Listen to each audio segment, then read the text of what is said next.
India has just bought $3 billion worth of emergency weapons and ammunition. In a move with tremendous strategic import, India has been on a secretive weapons shopping spree on an emergency footing, buying up anti-tank missiles, tank engines, rocket launchers and various kinds of ammunition, from Israel and Russia. The purchases amount to more than $3 billion, persons close to the development said, asking not to be named.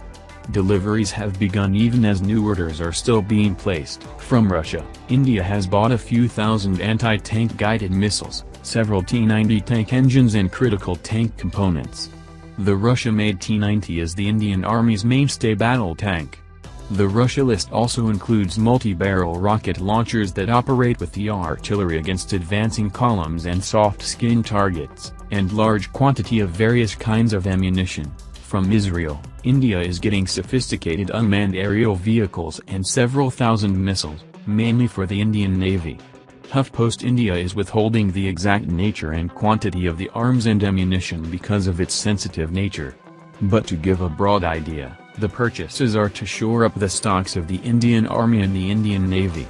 They include high explosive bombs, protective armor for troop-carrying vehicles and tanks, and anti-personnel grenade launchers. Top military sources who spoke on the condition of anonymity cited the situation across the border and the aggressive maneuvering by the Pakistan military after the surgical strikes in Pakistan-occupied Kashmir by the Indian Special Forces as reasons for the emergency purchases. It is wise to be prepared, a senior officer said. Other senior officials accepted that stocks of some very critical warfighting items need to be increased. The emergency purchases are aimed at replenishing and maintaining a minimum level of preparedness for any eventuality, a senior official at the Ministry of Defense, MOD, said. Speaking to the media earlier this month, Chief of Army Staff General Bipin Rawat had said the level of hollowness in the Indian Army, a military term to describe both lack of stocks of critical items and obsolescence in weapon platforms, in case of a two-front war is of concern.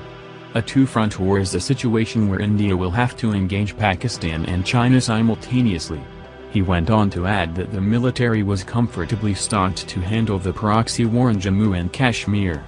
The government has also given more financial powers to the military to buy critical equipment, he said.